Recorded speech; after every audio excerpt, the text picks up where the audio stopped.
Okay, I'm hiding in the bedroom because I've got a house full of teenagers, most of whom don't belong to me. So it's a quiet little corner of the house. Anyway, today I want to talk about a question that I'm asked from time to time, mostly by other sleep consultants or aspiring sleep consultants, or sometimes parents who have worked with other sleep consultants or maybe been to sleep school in the past. And this question is, so Katie, what is your method? How do you get babies to sleep?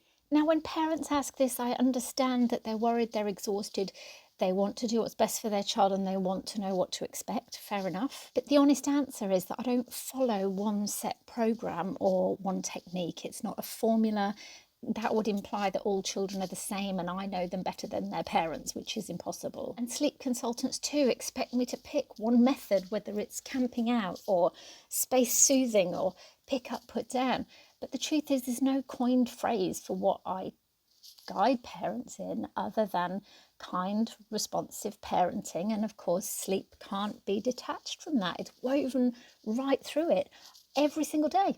But what I do is have very specific conversations with parents. I help them explore things like their beliefs and understandings of infant sleep biology, their biggest worries and priorities, their parenting style, also how they want to show up for their babies now and the young adults that they plan to raise in the future.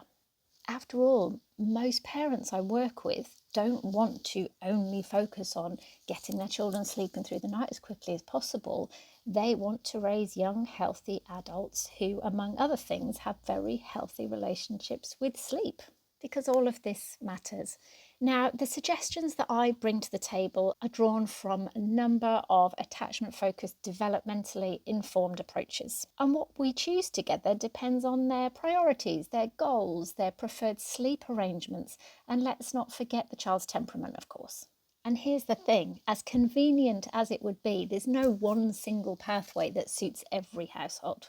And that flexibility and having multiple ways of achieving the same goal is why parents typically come to me. And when parents come to me with challenges, I never ask myself first off, okay, how can we eliminate these behaviours? I always think, well, what do these behaviours tell us? And are there any obstacles to good sleep first and foremost? So I look at health and I consider things like nutrition, the mechanics of feeding, allergies, airway health, sensory preferences, activity levels, temperament, size and development of the child, family dynamics, mental health, and so much more.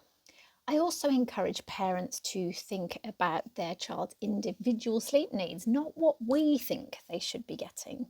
Because once parents understand their child's sleep biology, that's when we start to see patterns and predictability emerge and things start to become calmer. And once we've got that piece worked out, then the next stage is meeting the child where they're at. So if the family's goal is to reduce how much they need to do in the settling process, then we gradually shift that responsibility, not suddenly through an insistence on separation. And I've said this before, but I often get parents to think about it in the sense that they would think about teaching their child to walk or swim or ride a bike. It's not a race. Contact, reassurance and warm encouragement all come first, because confidence grows through repetition, through gentle encouragement, but above all, a deep sense of safety.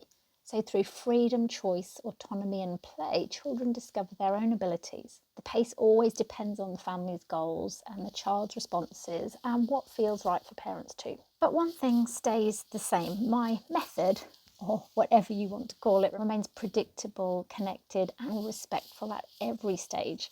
So harnessing the power of emotional availability and closeness when it comes to our little people and how they learn about the world.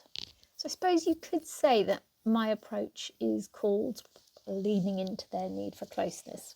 I don't know, but it's a welcome relief for lots of parents who've been told their children are too attached and they just need to be left to get on with it. So I suppose the disappointing part is that I don't have a trick or a magic patting technique like people think I'm going to say. It's simply decades of experience and learning on the job, and it's actually really hard to put into words how I support each family who comes to me. Now, the best thing I can say is if you want to understand more about how this works in individual homes, you can always check out my Google reviews where people have shared quite lengthy accounts of their experience in working with me. And look, I've done a few interviews for podcasts as well where I explain more. So podcasts such as Home, Body, Birth and Baby, and a few others. They're all on my website if you want to have a look.